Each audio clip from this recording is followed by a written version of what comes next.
Hey everybody, welcome to Breakfast All Day. Matt, Christy, Alonso, we're back.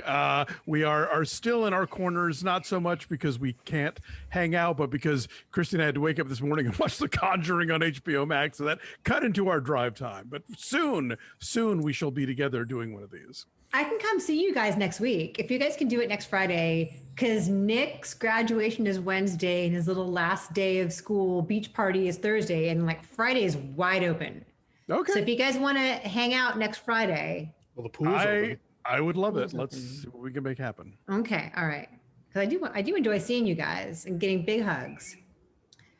And we can see each other because we're coworkers who have all been vaccinated in the same space. We can be mask free. My lead for you this week is it's a Californian thing, but of course it's versions of this are occurring all over the country, which is that Cal OSHA, right? As far as they govern. Let me fix my mic's not right. Does that sound better? Ooh, yes. Yes. Yeah, sorry. I was just thinking, like, I think my mic is wrong. I apologize for the first two sentences, which were tinny. So yesterday, the board that sort of dictates, workplace conditions had some very confusing messaging as far as when you need to wear a mask and when you don't, because California reopens on June 15th. Right? So Tuesday of next week, everything's different. I'm sorry? A week from Tuesday. I'm so confused. Yes, in a couple of weeks. Very soon. Yes. Very soon. Thank you for pointing that out. Sorry. Anyway, no, don't be, because you're right. Things are going to change. And so like if people who have to go into work in an actual office, for example, not us, but other people who have normal jobs, I guess the rules are now like if everyone in the room is vaccinated, you don't have to wear a mask. And there was some very confusing back and forth as far as what that means. So that is one thing. And then AMC, Regal, and Cinemark are saying that you don't have to wear masks anymore when you go see a movie. It's the honor system. Did you see I think it was the IndieWire headline. AMC says vaccinated people and liars can be without masks. Are we skeptical that people are going to do the right thing? Yes. But here's the thing, though. It's the unvaxxed, unmasked people who are in danger of anything happening. Vaxxed, unmasked people are probably okay. We're fine. Yes, but for vaxxed people who are asymptomatic and could still spread it to somebody else, the unvaxxed person who is not wearing a mask is the one who will suffer. And that person's, grandparents, if they haven't been vaccinated as well. Well, it's their freedom. It's their freedom of choice to not wear a mask. Could we have eliminated polio in this country for the most part? And would we have seat belts nowadays? It's a legit question. Like everybody's so hung up on this personal freedom thing that it's like, there is also this thing called the common good, that nobody seems to give a shit about. Infant car seats, right? Thank you. You have a baby. Right, you have a baby, you can't leave the hospital if you don't have a car seat. Smoking sections in airplanes. Times can change, and it's okay. Slavery. That's really true. We don't have slavery anymore, thankfully. So freedom says I can own someone. Oh, hopefully things can change. There's so much more to talk about, you guys. So some sad news.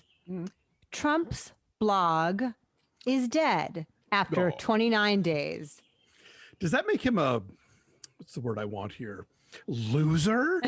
I was going to go with failure. Failure is also accurate in this scenario. I think he didn't realize how many of his Twitter followers were Russian bots, right? Because he wasn't getting the kind of response to his rantings from the desk of Donald J. Trump that he would get with a tweet, because figured the vast majority probably of his followers, quote unquote, were Russian bots who were amplifying his message. And so he had a very measly following, and after 29 days, it is kaput. I think sorry, go ahead. Go ahead. No, I think that a lot of the what you have to bear in mind is that on a site like Twitter, there are probably a lot of people who would consider themselves Republicans, but not like diehard Trumpistas, who followed him and wanted to keep up with what he was saying as part of their overall Twitter experience. But those people did not necessarily feel compelled to go to his site and just listen to him on a soapbox. And also give him money. That too. There is that too. Also, you can't. Don Jr.'s on Cameo. You can get a cameo from Don Jr. for $599. And for the low price of $19.99, you can direct message him and he may or may not respond. I think the grift continues. I think part of the thing with Twitter especially is that the adoption rate within media circles, like people that are working within the media, are using Twitter more often than I think the average person, right? So that's the perfect platform for a person like Trump because he's catching the very section of the population that is suited and positioned to amplify whatever he says, right? But people in the media are just not looking at maybe looking at random websites all day, but they're not making a point of going out and seeing what Trump is doing on his site, whereas on Twitter, it's feeding it to you. Right. All those journalists he hates were following him just in case he said something that they were going to have to report on. Right. I like the comparisons, the Washington Post did comparisons about sites that had more traffic than the Donald J. Trump blog. And it's like Pet Finder, Delish.com. People are enjoying their lives and don't need to hear his bullshit. Did he try and get on Friendster? Did he go back to MySpace? Right? Like fighting to be part of his 8. I mean, couldn't he be on Vimeo? He has a playlist he wants to share with you. Maybe he needs to do a Spotify. Oh, did he get kicked off Spotify? I think he did. I think right? so. I think he did. But we have some news on the social media front today that Facebook said they are suspending him for 2 more years, retroactive to the original suspension. So he can get back on Facebook in January of 2023. If Facebook still exists. So January 2023, which is perfect for election timing. Well, it'll just be after the midterms, but sure. Right. But I mean, perfect for the presidential. Yeah, for sure. If he's still alive. And if we are to believe him, he's going to be reinstated as president in August, apparently. That's the new insane narrative they're pushing. No, he's going to be reinstated as loser. No, well, that's yes. He never lost that mantle. So let me go back to June 15th for a second. Apparently, some of the changes that occurred in our world, in our lives, will continue after June 15th, including like if restaurants built out like seating and more importantly, to-go cocktails. If you want to have Taco Tuesday at home and you want to pick up a margarita on the way, you can continue to do that in California. Right. Because you are too lazy to make your own margarita at home, much less your own tacos. Just don't have an open container in your car. Right. I imagine that's still illegal. Right. The bummer is no go cups. Like you can get it to go, but you can't like. We're not New Orleans. Right, exactly. Well, that's the fun I had with my first job out of college. I was a reporter for the Shreveport Times. And I was their Natchitoches bureau chief. Natchitoches, Louisiana is like an hour south on I-49. Were you the entire Natchitoches bureau chief? I was. It was me and a fax machine and a like dot matrix printer. Did you at least have a physical bureau? Yes, it was a little office I went into, and I had a little bitty like shitty. It's not even a laptop. It was like a word processor with like two, like one of those like rectangular bars where you can see like 2 lines of what you've written. Word star. So I was the entire bureau and I covered the whole area south of Shreveport. But more importantly, nearby there was a drive-through daiquiri shop. Oh yeah. And so I'm like 20 years old. I'm fresh out of college. They're not carding me, and they don't really check to see if you wait to like puncture the straw through the lid. That's not their problem. Right? Once they hand you a styrofoam cup with a lid on it, and they hand you the straw separately. So as far as liability, they've given you a closed container, and you take it upon yourself to actually like puncture it, which you usually do before the high school kid behind the window is giving you your change back. Do you guys remember? I was drunk a lot in Louisiana. Laissez les bon temps rouler. Do you guys remember my uncles who lived in Louisiana and Mississippi had these? Do you remember the like fake can wrappers that you could get for your beer cans that were like say 8-Up instead of 7-Up. Oh. Or like, yeah, you could get those. I wish I had still had this picture. I had a snapshot and lost it years ago. My favorite business in the Louisiana area was the little shop that was like, former gas station that was liquor, guns, and used cars. And probably also catfish dinners. I remember I ate a lot of gas station catfish. Yeah. In Louisiana. It was a really eventful year. That sounds like it. I put on a lot of weight. Gas station that year. fried chicken is Fried catfish. That is very exciting. Soon also, very soon, the Avengers Campus opens. I think it opens today on California Adventure. Yeah, right? they did a preview for a bunch of press in the last couple of days, and it sounds pretty cool. It does look cool. There's a Guardians of the Galaxy ride. There's a shawarma cart.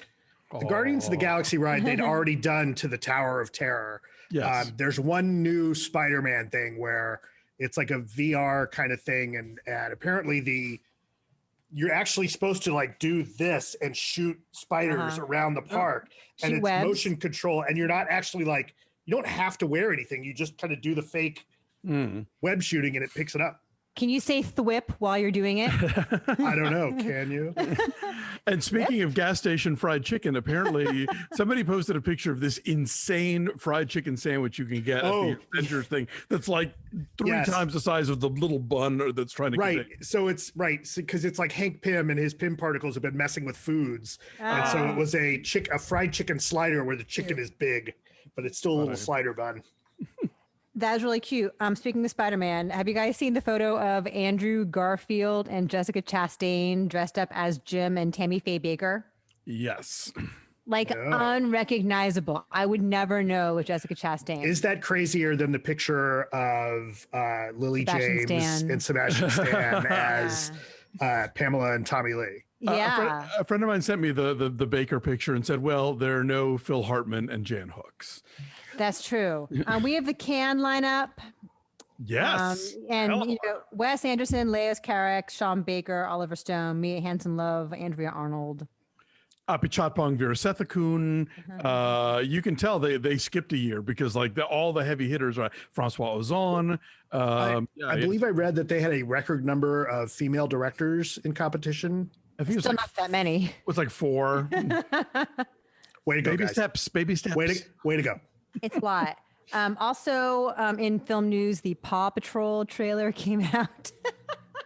I love torturing my kid with anything Paw Patrol related because when he was really little, he liked it. And now I'm like, Nick, Paw Patrol. And he's like, no, stop. Too cool. I've really never seen is. Paw Patrol anything. That's the one where I'm sending a parent to go review that one because they'll know the lore, Do you want to know what it's about? The kids fucking love Paw Patrol. That and PJ Masks. No, that's what I hear from moms and dads out there. PJ Masks was like from those same producers, and it's like these little kids that put on pajamas, and like one becomes a cat boy, like they're animal type pajamas, and so one's a cat boy, and one's like a lizard, and one's like an owl or something, and they put on their pajamas with masks, and then they become superheroes. I missed that one, but Paw Patrol and Nick used to watch. And it's just like a bunch of dogs, and like they solve crimes and mysteries, and like there's a little bulldog and this little poodle that flies a helicopter. Do you remember there was the complaints last year about how they were propaganda? I mean, Paw Lives Matter, but really they're propaganda. But it's like they're not wrong. Like. There's a case to be made that there's a level of indoctrinating children into but hey, that's a conversation for parents to have because nobody in this house watches Paw Patrol. These are friendly cops. These are nice cops. I mean, as long as you're the right type of dog, right? Oh, that's true. All cops are bitches. Right. Alamo Drafthouse is opening 5 new theaters in 2022. They're finally going to open one in Manhattan and Lower Manhattan, also Washington, D.C. and St. Louis. They are out of Chapter 11, the fine folks at Alamo Drafthouse. Great. Start treating your employees better, Alamo. Yes. Do you see also that production on Mission Impossible 7 had to be halted because of a positive coronavirus test. No, did he yell at them again? Well, sorry, Mark Duplass tweeted out the Variety story, and he was like, "Tom Cruise is going to be pissed about this." I'm kind of shocked that it's still in production, because wasn't that movie being made like a year ago? Didn't that whole news story of him yelling at the crew about following COVID protocols, like that was? I mean, I know time means nothing now because 2020 was a blur, but Yeah, that was a while ago, right? it was a while ago. Yeah. Anyway, so eventually this is a movie that will come out and we'll see it and talk about it. So the new season of The Bachelor, Chris Harrison stepped down to do some soul searching and I don't know, just get away from attention for a little while.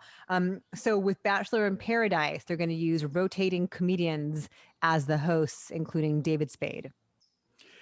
It sounds better. Well, just make fun of it. I mean, you know what Bachelor in Paradise is, right? It's like a version of The Bachelor. Not exactly. Right? It's where all the Bachelor and Bachelorette cast-offs get sent to a tropical island to spend all their time in bathing suits, getting real drunk and seeing who hooks up. And literally, like, you win the show by being the best at sex. Because I'm serious. Like, there's another show like that, Love Island, right? Kind of. Yeah. It is. This is the summer show they do for the Bachelorette franchise, where they're not even pretending that it's about true love. It's just like, all right, beach banging. That's what this show is. How do you know this? Because Dave White is not a diehard Bachelor fan, but he has definitely watched a few seasons of each, and so he's reported to me. Why do we not have gay Bachelor or gay Bachelorette yet? They tried that on Logo. I think it was called Finding Prince Charming or something. It was hosted by Lance Bass, and it was shit boring because I think really you need to have the show where like dudes get a little freaky, and they very much shied away from that on this one. And again, send them to a resort and keep the margaritas coming, and just turn the cameras on. Right, the crazy Palm Springs weekend, like. Yeah, although they did, I think in the last Bachelor in Paradise, one of the women who had been a contestant on The Bachelor shows up with her girlfriend because she came roaring out as bi, and then I think the two of them won it. So Congrats. Yeah. So Alonso, speaking of, now that we are in June, it is Pride Month, and I keep seeing stories about like families being worried about. Oh, no, I'm sorry. The other way around. The Pride is not freaky enough anymore because it's gotten too corporate. What are your thoughts on that? There are two sort of narratives happening. One is that like all these corporations are hopping on the rainbow bandwagon and really want that LGBT dollar. And it's like, well, that's great. But like, A, where are you the other 11 months of the year? B, how long have you been kind to the community? And third, what politicians and other things are you supporting that are like fucking us over? I want to see some full details here before I start, waving your brand in my parade. The other thing is this is kind of an annual argument that happens on Twitter where you have younger queer people who are now saying like, we need to like leave your kink at home. That's not what this parade is about. It's just going to turn people off, and it doesn't represent me and the community. And it's like, look, it is the people who could not sink into the woodwork and disappear who made the LGBTQIA plus civil rights movement happened. It was the drag queens at Stonewall. It was, all the trans people over the decades. It was all the people who were sort of considered sexual outlaws who did the heavy lifting when for, a lot of the white cisgender people, it was very easy to sort of like skulk off to the suburbs. And not that the white suburban people didn't also have a big role in like making gay marriage happen and doing a lot of stuff, but like all these facets of the community need to be celebrated, and your children can handle it. And if not, maybe don't take them to a pride parade, even if it is sponsored by General Electric and Wells Fargo and Target. Yeah. Although Target's been gay friendly for a long time, hasn't it? Target has mostly walked the walk. I mean, they have definitely underwritten some iffy politicians, but I think most corporations play both sides of the fence on that one because they want to have whoever wins the election in their pocket. But yeah, overall, like I'd say, Target does a lot of the right inclusivity stuff. The Human Rights Campaign, if you're interested, publishes a thing every year talking about the best and worst employers in America. So if you want to know who is going beyond just like throwing a rainbow onto their logo this month, but who actually offers a really great workplace for LGBTQ plus people, I would recommend checking that out. There was some good stuff on Twitter that I saw. First of all, Alex Hirsch, who I think did Steven Universe, is just going after Disney. He's furious with them for a variety of reasons. Partly because they were going to do a picture book of all the art, and they basically I saw that. Told him fuck off. And then some book came out, and he was so pissed. He's like, this is the laziest shit ever.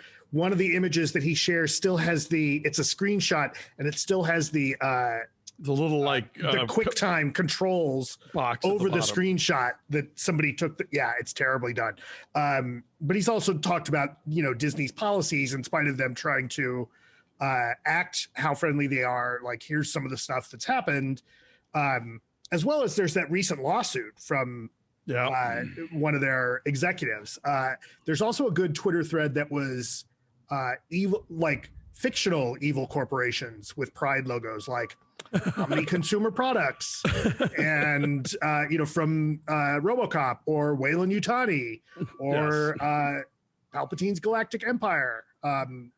Good stuff. There's a couple of pride related things in the marquee slideshow that we'll get to at the end of the news segment. Yeah, I would say just dig a little. Don't necessarily take it on faith that just because somebody is slapping a rainbow on their logo this month that they're necessarily doing the right thing. In the same way that I think a lot of the companies that slap a pink ribbon on everything in October are probably responsible for environmental things that are genuinely causing cancer in people. So, corporations have a role to play here, but let's not just take it all on faith.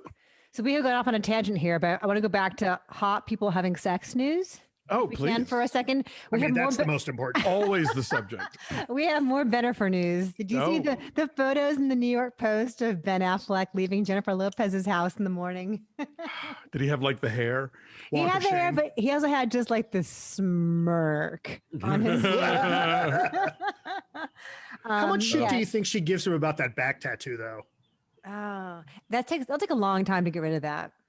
That shit's ugly. What's his back tattoo? Is it this giant? Is it a phoenix, Matt? It's like a giant bird. It's like a big tacky bird. It's the kind of tattoo you look at on almost anyone and say, yeah, nah, you should have known better than that one. You should have bought a Corvette instead. Yeah, exactly. And also he had dinner with Benny Medina and with her longtime producing partner, Elaine Goldsmith Thomas, who also came to our LA Film Critics dinner when she won for Hustlers. Oh. So I've also had dinner with these people, as has my husband and my child. So Ben is getting ensconced back into all things J-Lo in her world. Too. Here we come. I love it. That's very exciting. Let's talk about Naomi Osaka for a second, if we could. Oh, sure. The tennis player who said a couple weeks ago that she didn't want to speak to the media after her matches in the French Open. She has dealt with anxiety and depression, and just the whole experience of having to answer questions is really stressful for her. And so she said ahead of time, look, I'm not going to talk to the press. And so she was fined $15,000 for not doing that. And then the other Grand Slam tournaments threatened her. So she then pulled out of the French Open entirely. And other athletes have, said very supportive things about her. Venus Williams had maybe the best response of all, where she was asked during her news conference, how do you deal with this? You've been doing this for a very long time. How do you deal with it? And she said, I just look out at all the people asking me questions. I know that none of them will ever be able to beat me in a game of tennis. And I'm going to be better than all of them always. And that helps me. I'm okay with that. So anyway, what do we think about this? I admire her so much. She's so young and has done so much to use her voice so authentically for so long for such a young woman. And I appreciate that she is saying this, and I hope it helps other people. But it's so shitty that these entrenched patriarchal institutions are, it's super fucked up. It's super fucked up because what's she there to do? Play tennis or talk to the press, right?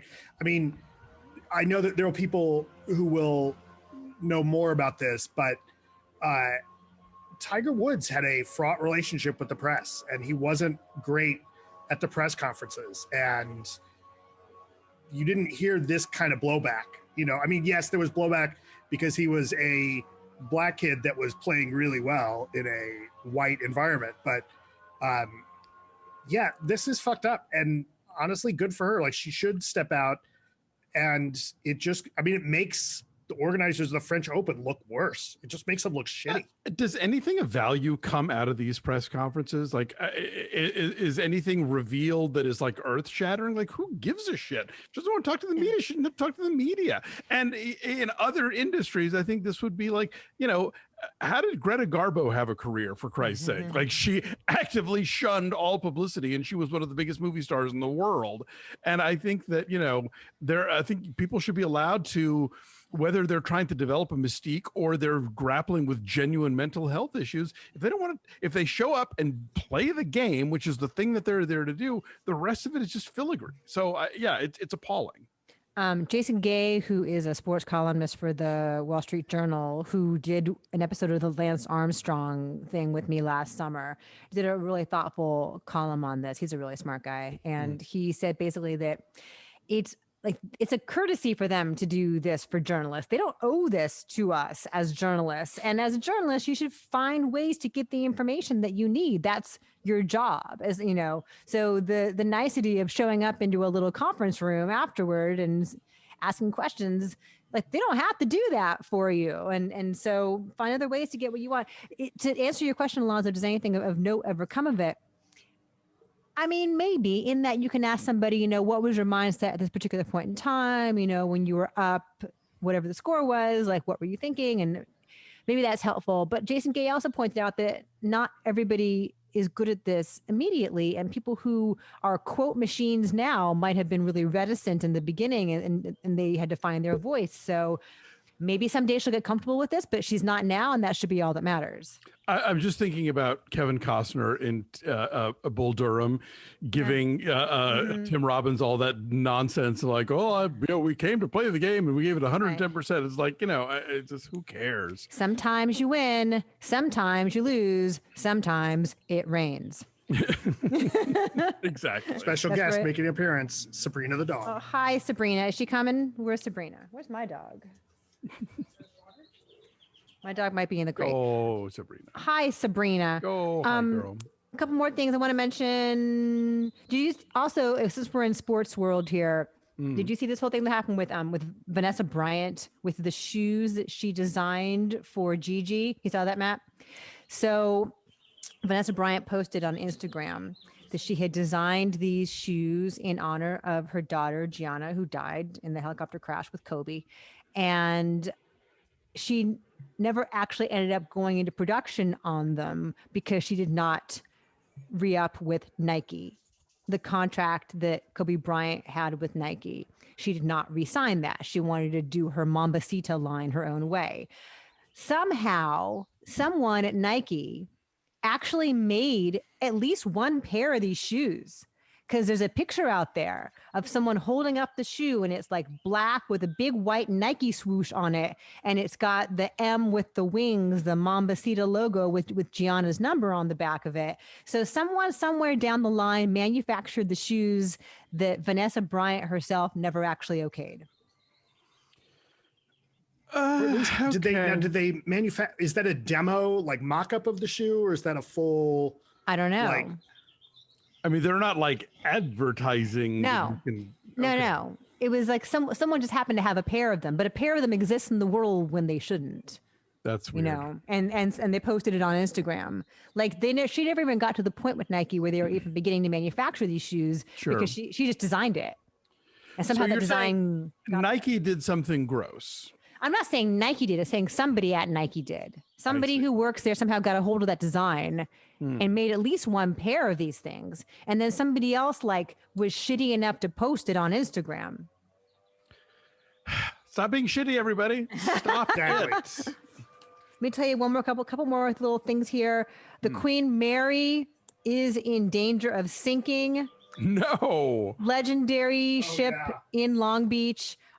tourist attraction for destinations is at least like $22 million in repairs. But like there's a dispute as to who is actually responsible for that. Is it the company that owns the boat? Is it the city of Long Beach?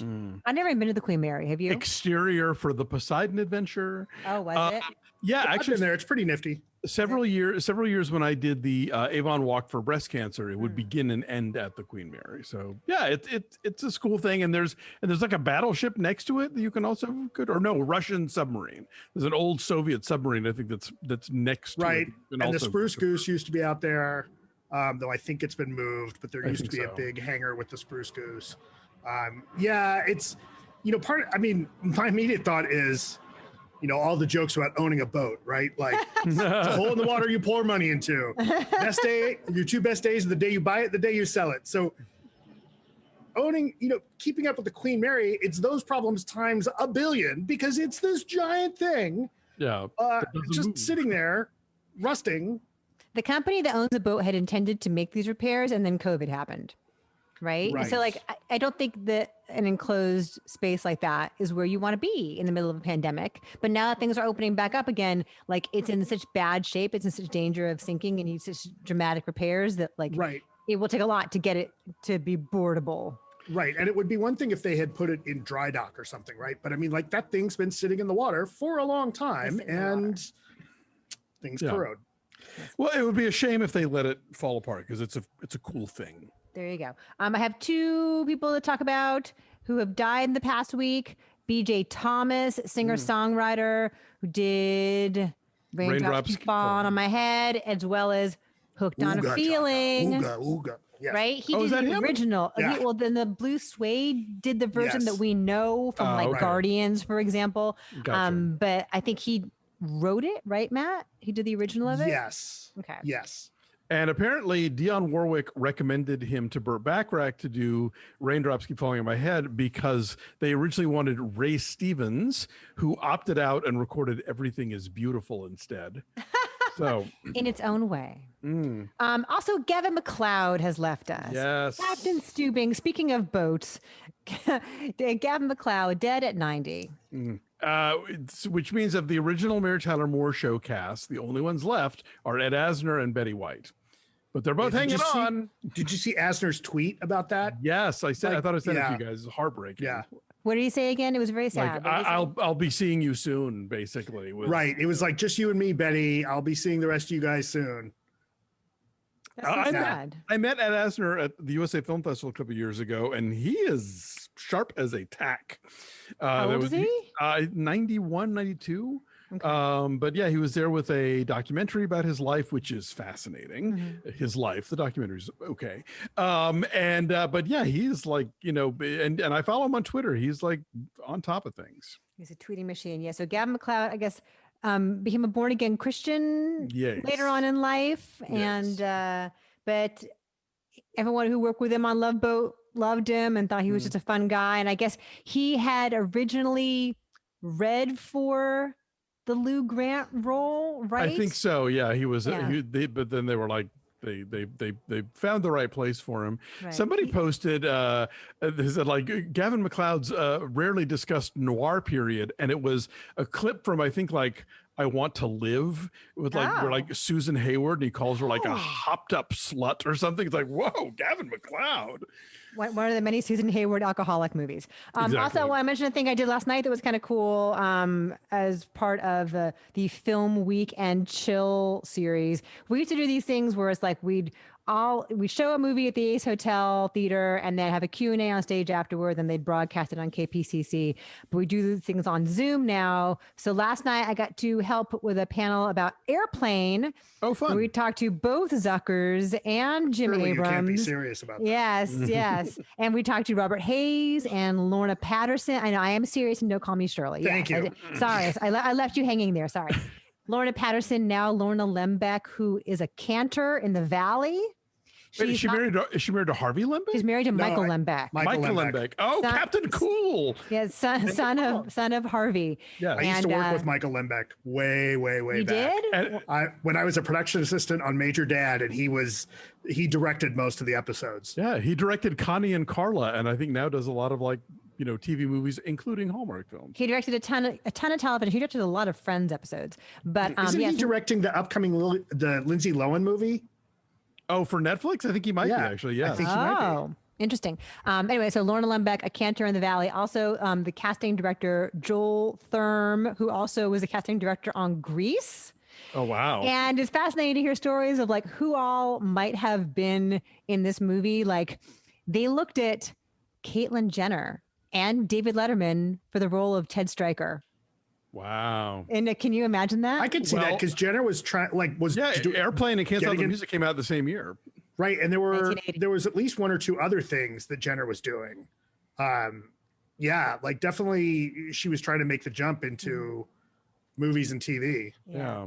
But I guess she was really interested in actually acting. And one of the things that they said about why they cast who they cast, why they had like at that point Leslie Nielsen was a serious actor and Robert Stack and Lloyd Bridges, because they wanted serious actors in those roles. They didn't want comedians. They wanted everyone to play it totally straight. And what I didn't realize, and we can get to marquees in a sec, is that it's a very specific spoof of a very specific movie called Zero Hour. Have you guys seen Zero Hour? I thought it was just like a takeoff on the 70s disaster genre in general. But I mean, like, it is, but like the dialogue, like the camera angles, the music, the fact that there's like an exclamation point in the title. I mean, it's all Zero Hour. We almost did a 0 Hour Airplane episode on a film and a movie before we wrapped it up. Those, I mean, you hear about those guys that they cast, and some of them too, like Robert Stack always talked about how he loved doing comedy, and it was like that was like one of his first chances. And he was always so grateful because when we interviewed him, I got to sit in on an interview with him at a job decades ago, and when he was at the height of doing what was the TV Unsolved Mysteries. And he talked about how like he had a great sense of humor. He was super funny. One of his favorite things to do was the bit with the sunglasses. Yes. Well, I was thinking about this recently. Like, part of what makes that movie work, and what certainly made it work in 1980 that people might not get now, is that those guys up until that point were like always serious, always like just completely, like Jack Webb level of like straightforward. And so to have them be wacky was funny because we weren't used to that. And I don't think they really make actors like that anymore. I think that everything now has some level of winking self-awareness that, like, I don't know who you could throw into a movie like that now that it would be a revelation to see them be funny, because I feel like anybody on like NCIS or whatever has some level of or Supernatural or or at the very least like they like Mark Harmon had been doing comedies, right? Yes. Or if nothing else, I think you have actors that dip into comedy earlier, like Harrison Ford, right? Will do lighter fare that I think a little bit of it is probably based on what those guys were willing to do. Like, well, shit, if Robert Stack and Lloyd Bridges and Leslie Nielsen, who made this whole, like the prime of his career is goofing on what he used to do. Right. Leslie Nielsen stopped being funny once he learned he was funny. I'm just going to put that out there. But like Peter Graves didn't want to do it. Peter Graves read the script and like threw it across the room. That was a disgusting piece of garbage because of all the things he has to say. He's so good in it. Right. But that's why he's like kind of looking off into like middle distance when he's saying all the things about, do you like movies about gladiators? Like he didn't want to look at the kid because it was like too uncomfortable. I always love the, or like, what's her name from June Cleaver? Barbara Billingsley. Right. Barbara Billingsley. The other thing that I always thought was funny is I think I've read it from the Zuckers and from the guy that played Stryker, was that Robert Hayes, was that they were never quite sure if Julie Haggerty was in on it or not. Like it was her first film. It was her first film, and she was always just like, that's kind of how she was off camera. And which is really sweet. Yeah. She had been a dancer. She was Bob Fosse's partner for a while. Oh, that makes sense. She's like long and skinny. Anyway, it was really fun. And also learned that Steven Stucker wrote all his own lines. because he was like R.I.P. Steven Stucker. right. What a legend. And like, they wrote everything else, but they had worked with him in their Kentucky Fried Theater. And so they knew he'd come up with the perfect thing to say. That's Johnny, right? Yeah. And that's why Yes. his stuff is wackier. Like everyone else is like playing it totally straight and totally serious, but he's doing what he's doing because that's him. And that was him. So yeah, I learned a lot. Legend. It was fun. I've been going through the Terry Pratchett novels. He was the co-writer of Good Omens. And he references Johnny's jokes, Stucker's jokes in one of his books. Like, what do you make of this? And the character's like, well, I can make a hat. I can make a brooch. I'm like, yeah. And Anyway, Leon's getting larger. Yes. Meet John, big tree.